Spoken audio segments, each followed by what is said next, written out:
देखिए, stretched springs, खींचे हुए स्प्रिंग्स। स्ट्रेच्ड स्प्रिंग्स में सबसे पहले हुक्स लॉ देख लीजिए। हुक्स लॉ यार बहुत ही बेसिक है। जैसे हमने न्यूटन सर का लॉ किया ना, F is equal to M A. तो जैसे F is equal to M A करते हैं वैसे ही ये जो हुक थे,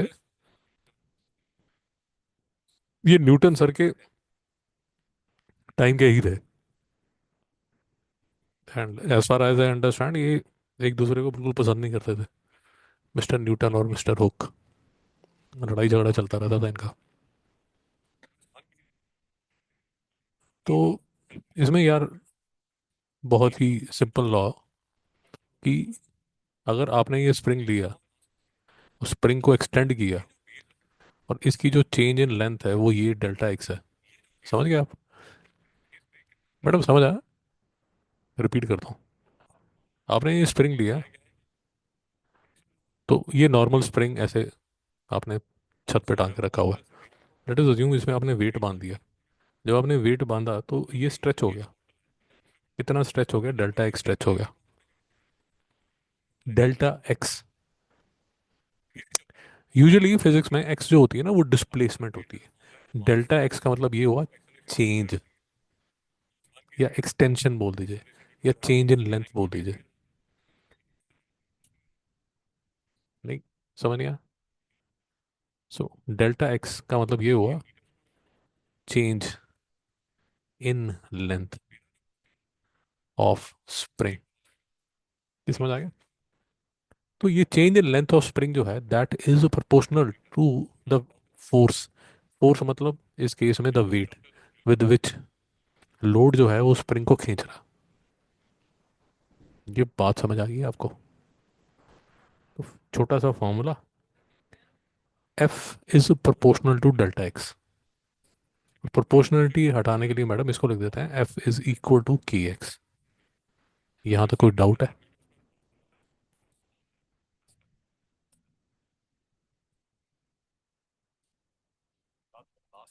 भाई मुश्किल है क्या? क्या होता है? के होता है स्प्रिंग कांस्टेंट। स्प्रिंग कांस्टेंट बोल दीजिए, कांस्टेंट ऑफ प्रोपोर्शनलिटी बोल दीजिए मैडम। और जो के है, शायद कहीं लिखा होगा, spring constant is a measure of the stiffness of the spring. The stiffer the spring, the bigger the load required to change the length and steeper the gradient. ये समझते हैं? यहाँ तक समझ आ गया? यहाँ तो कोई डाउट तो नहीं है? तो मैडम ये ना इक्वेशन बन गई, F is proportional to delta X, F is equal to K X. ये बात समझ आ गई? डेल्टा एक्स आपको डेल्टा तंग करता है तो एफ इज ऐसे F is equal to K x करके लिख लीजिए। यहाँ तक ठीक है? यहाँ तक ठीक है? अब आप समझदार बच्चे हैं। एक चीज बोलता हूँ, हजारों साल पहले ना हमने एक इक्वेशन की थी, y is equal to M X plus C. I think around 10,000 years back. इसका मतलब अगर आपको याद हो, इसका मतलब था m is the slope of the line, c is the, कुछ याद है जैन साहब?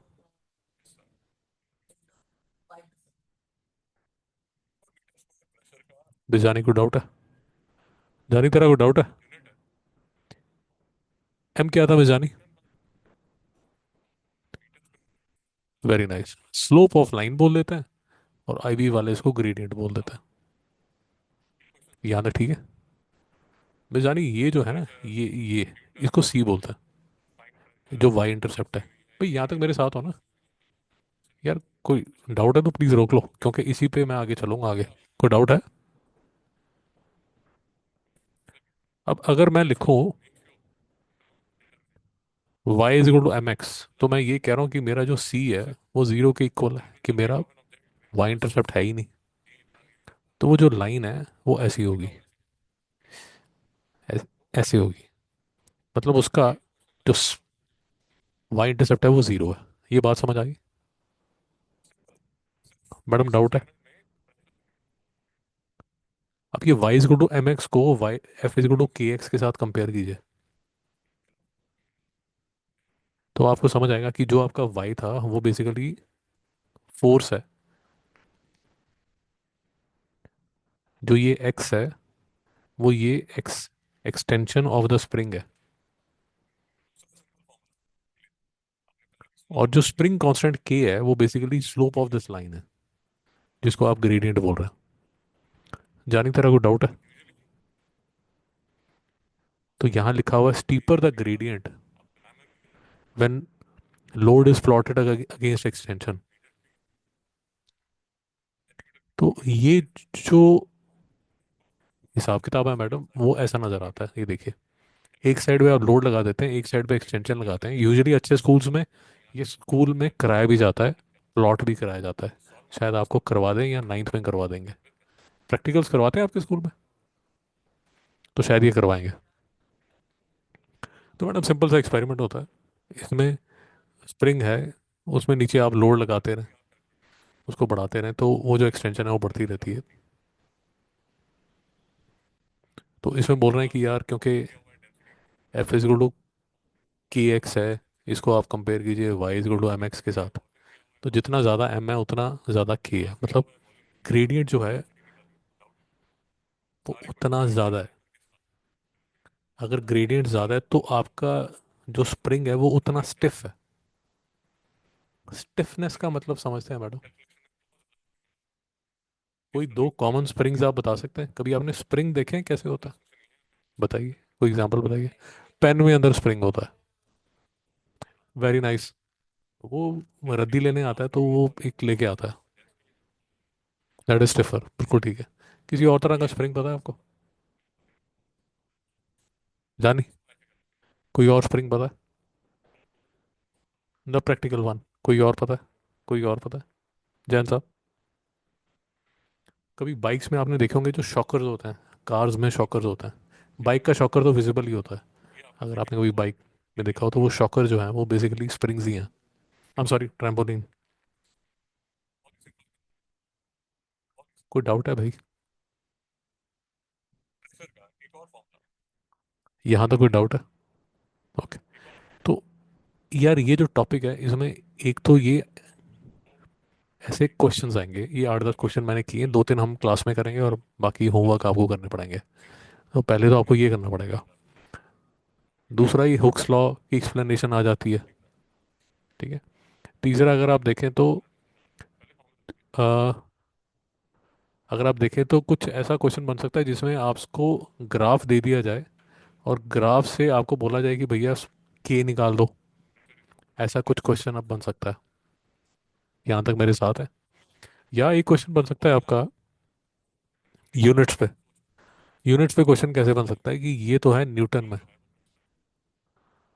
और ये के है, और ये जो डेल्टा एक्स है ये लेट अस अज्यूम मैं मीटर में लेता हूँ।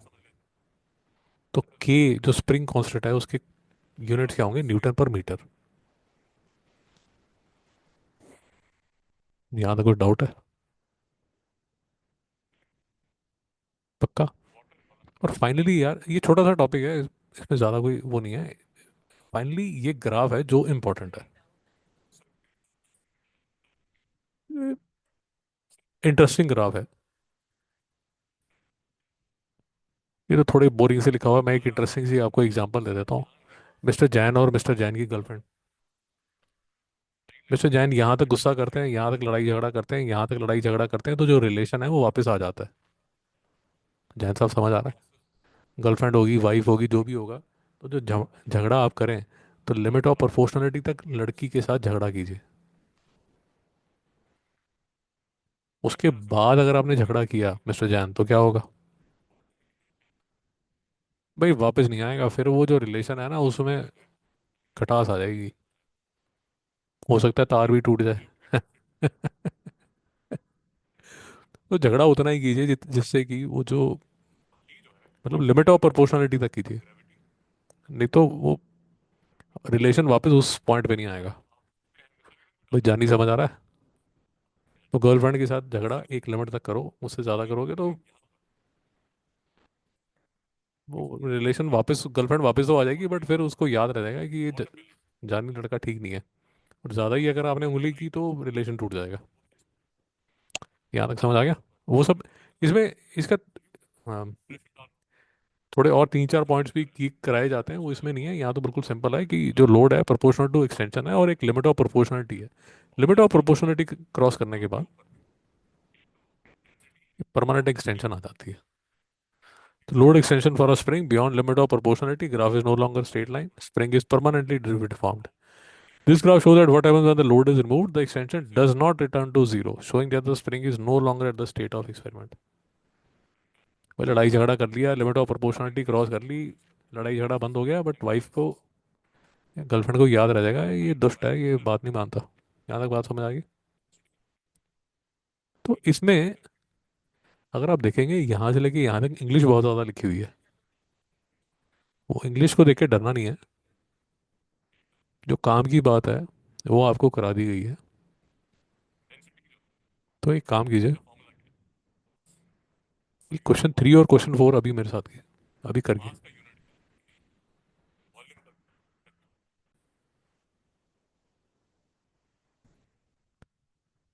मिस्टर जानी बताइए, फर्स्ट थर्ड क्वेश्चन कैसे किया था?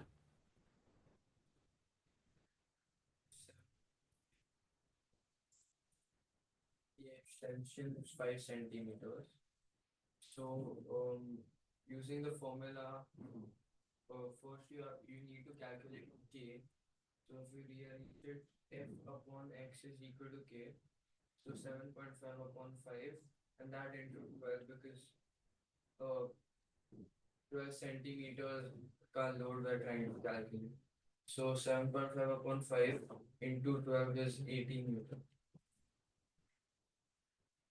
तो बेसिकली आपने 7.5 न्यूटन लिया, के कैलकुलेट करना है, एक्स जो है वो 5 सेंटीमीटर है, के की वैल्यू 1.5 न्यूटन पर सेंटीमीटर आपने निकाल ली। ये निकाल के रख लिया आपने। अब ये जो निकाल के रख ली, फिर क्या करेंगे आप? वो दूसरे पार्ट में डाल देंगे, व्हाट लोड। ये आपके आईबी का फेवरेट क्वेश्चन है। बट याद रखना यहाँ जो के है वो 1.5 न्यूटन पर सेंटीमीटर है। इसको मल्टीप्लाई करेंगे 12 सेंटीमीटर से, तो आंसर कितना आ जाएगा जानी? यूनिट्स का ध्यान रखिए। जैन साहब आप कुछ बोलना चाहते हैं? फोर्थ भी कर लेंगे, फोर्थ भी कर लेंगे। मैडम आपका डाउट है? पक्का? ओके। तो यार बस ये छोटा सा टॉपिक है, ये इसके क्वेश्चंस है। थोड़ा सा और करना चाहते हैं, ये क्वेश्चंस करना चाहते हैं? ठीक। तो इसमें कुछ ये क्वेश्चंस कर लीजिए, ये कर लीजिए, ये कर लीजिए।